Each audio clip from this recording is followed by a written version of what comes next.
All set? All right. Gentlemen, congratulations. Thank you. Headed to the Final Four. Was this, going back into the fall, was this one of your goals when you were putting goals together for this season? Was, making it to Fort Wayne, Indiana, a thought in your minds at all? Or is this a little bit of a surprise for you? Collectively, yes, as the players, we knew we wanted to go to Fort Wayne, Indiana. We know we wanted to make it to the end of March. The main thing we focus on is just to try to be the greatest team we can be, the greatest team that ever come through CNU. And we know if we can at least get that done, we have a good chance at going to Fort Wayne, being in the Final Four. But that's always in every single player's mind. It's in the coach's mind. It's in everybody's mind. But you got to dial it back down to the little things and just try to be the greatest team that ever come through CNU. First half, they shot better than 50% from the field, which probably is unusual for a great defensive team like you guys are. But you forced 11 turnovers, scored 15 points off those turnovers. How were you able to accomplish that? I mean, they had 30 points in the half. So, we don't worry too much about the percentages. We had a very specific game plan with a one-day turnaround against, and first of all, those Williams kids, those seniors, what an unbelievable career that they've had there. What a great season they've had. And you just feel for those guys over there because they put it all out there. And we felt like if we could keep Casey and Haskett, just at bay a little bit. Those other guys are good players, but we wanted to, not let those two especially get comfortable. Then we're going to give ourselves a fighter's chance. And we looked at the first half; they had 30 points, and those two, really hadn't done much. So we felt pretty good that if we stick with the game plan, I mean, if we go home with 60 points, we give ourselves a chance. And so these guys executed on very little rest and a one-day turnaround against a team that runs some of the best offense in the country. The numbers are through the roof. The players are so good, and these guys got it done and executed nearly flawlessly. This is kind of a long lead into a question, but just stay with me. My dad, when I was young, always used to tell me that when you got a close game at halftime, look to see which team has the advantage the first 4 or 5 minutes of the second half, and that might tell the tale of how the rest of the game's going to go. All of a sudden, you guys got out to an 8-point lead, 4 or 5 minutes into the second half. Was that important for you to kind of create a little separation between yourselves and Williams? Yeah, we always take pride in the first 4 or last 4. So whether it's making a good play on offense or defense, taking pride in those minutes that really impact the game later on in the stretch. Got a double-digit lead about midway through the first half, I think about the first time in the game. And then pretty much kept Williams at bay the rest of the way. How were you able to hold them off down the stretch? Like Coach said earlier, they have some really great players. And it was mostly just trying to do our game plan, just try to, when they put shots up, try to contest, try to make it as hard as possible. They hit some really tough shots and they made some and ones and stuff. So our game plan was just try to make it hard for them. If they had to work for their shot, you tire them out. The next shot might fall short, and that's the way we try to play our defense. It's like we're not going to stop them scoring, but if we can chip away at them to where they're getting tired, the shots getting short, and not following through, we know we're winning that battle. Marcus, you got 14 points in the first half. Was that important for you to get off to such a great start like that? I'm just playing what the defense gives me. I know I'm a senior, so I'm on my last little stretch of playing.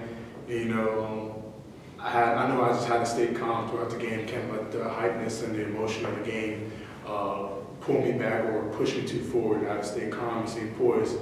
And I felt like I was doing a good job with that throughout the game, especially in the first half. Especially from last game, I kind of had a lot of pressure on myself. So this time, I try to just stay poised at the game come to me. I know I'm a good player, and I can get shots and I can finish shots at the rack. And at that point, it's just showing and putting it on display, especially with my teammates that are helping me out, opening up lanes, knocking down shots. It also benefits me.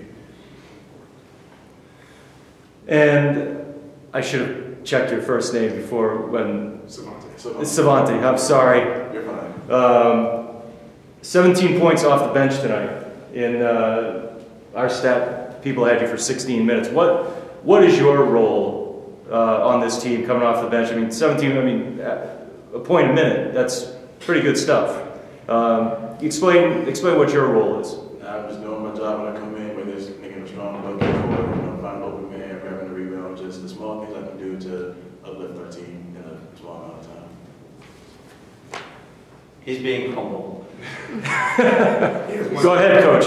If you want to add, go ahead. Savante is one of the most efficient players in the country, certainly on our team, and he's able to come in and really impact the game. When you have somebody that can come off the bench, and then it's another guy that the defense has to worry about, it's really so important as those other guys get some rest. So Savante's impact on this team is enormous on both ends of the floor.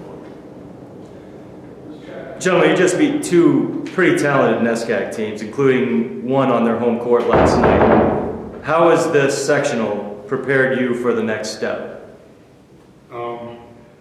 We knew this conference is just like one of the big time conferences in Division III. They're like compared to like ACC, SEC, or Division I. Their teams in here are just really good.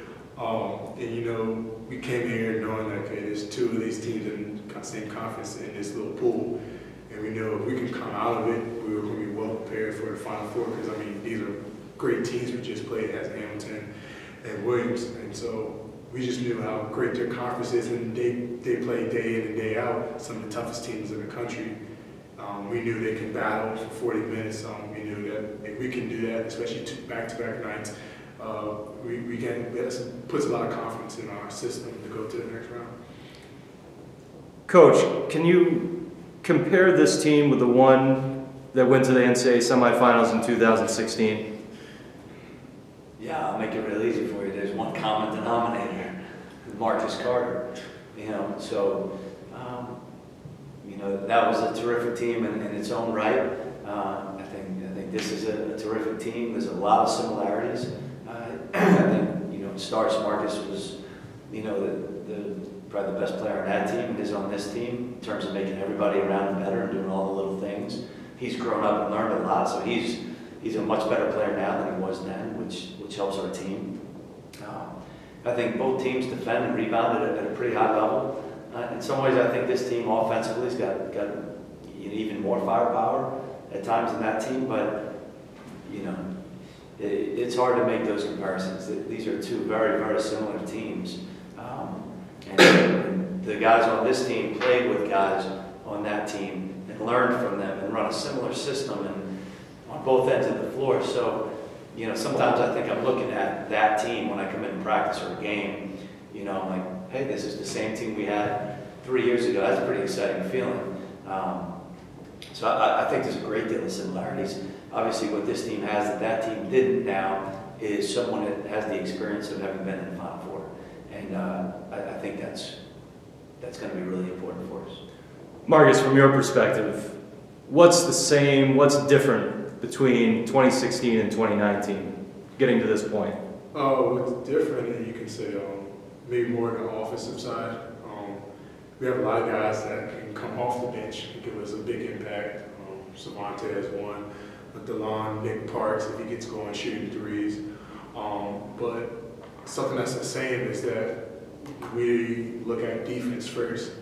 And the team that went back 3 years ago, we prided ourselves in defense. We want to make sure we're the best defensive team in the country, or at least close to it. And this year as well, we want to make sure we're the best defensive team, or at least close to it. So those are the similarities and differences. It's just differences on offense and similarities on defense.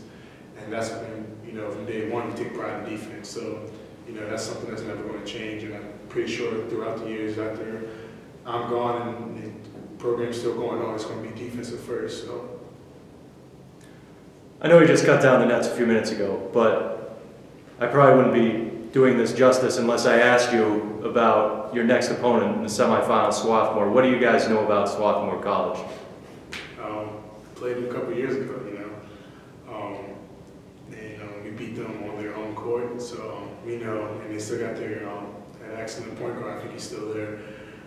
So they're going to come for us. They remember the last time we played them and we beat them on their own court. So it's a Final Four as well. So they're coming out full power, full head of steam. So we're going to have to be prepared for that, especially if we know they have a chip on their shoulder, especially the guys that were there when we beat them. They remember. So, Coach, you want to add anything? Swarthmore is a terrific team. It's no surprise to me they're in the Final Four. We followed them. Landry has done a great job there. We follow each other.